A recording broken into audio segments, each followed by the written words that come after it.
Abhinandan, Thank you, sir. I am congratulating you because you have got this Australian visa.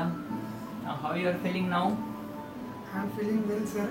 I am struggling for this visa from last 3 years, but because of you, I get this visa from my expectation. See, everybody is aware that now Australian government has tightened the rules. Getting Australian visa is becoming very, very difficult. I must say that you are really lucky because you must have received their status report. They are planning to give visa in after 2 years. Yes, sir. I read that information in it. Right. But Australia is a wonderful country. Getting a job will not be any difficulty. And I know you must be having plenty of friends. Otherwise, my clients are already there. They can definitely help you for your settlement process.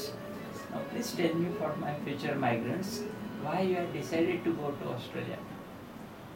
Sir, I want to speak some words in Marathi, sir. No problem. काही माझी स्वप्न होती sir, जी इथे राहून तर पूर्ण झालेलीच आहेत, पण एक आई वडिलांच्या काहीतरी अपेक्षा पूर्ण करण्यासाठी मला बाहेर जायचं होतं. त्यासाठी मित्रांच्या म्हणण्याने मी तुमच्याकडे आला, कारण तुमच्याबद्दल बरंच ऐकलं होतं मी, की सरांकडनं सगळं कॉपरेशन जे आहे ते सगळं व्यवस्थित मिळतं.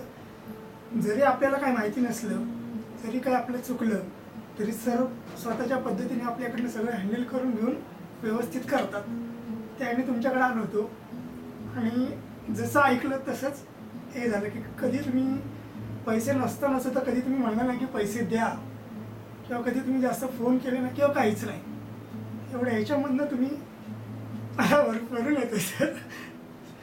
बरोबर आहे. कधीही लक्षात ठेव, माझा रोल फार छोटा असतो. तुमचं क्वालिफिकेशन, तुमच्या वडिलांची पुण्य, तुमची जिद्द हा सगळ्यात मोठा भाग असतो. आपलं केमिस्ट्रीमध्ये एक शब्द असतो बघ, कॅटलिस्ट. तुमच्यातलं चांगलं ओढून काढणं, तुम्हाला चांगली दिशा दाखवणं, तुम्हाला कोऑपरेट करणं जास्तीत जास्त चांगलं हे माझं असतं. आता मी शक्यतो प्रयत्न करत असतो माझे जे क्लायंट आहे सगळे सक्सेसफुल व्हायला पाहिजे, पण ऑस्ट्रेलिया दिवसेंदिवस आपल्याला अजून कडक करत चाललेलं आहे. Anyway, I am again wishing you all the best. काही अडचण होईल तर मला सांगायचं. आणि महत्त्वाची गोष्ट लक्षात ठेव, तू हे सर्व केलेलं आहेस कोणासाठी? आई वडिलांसाठी.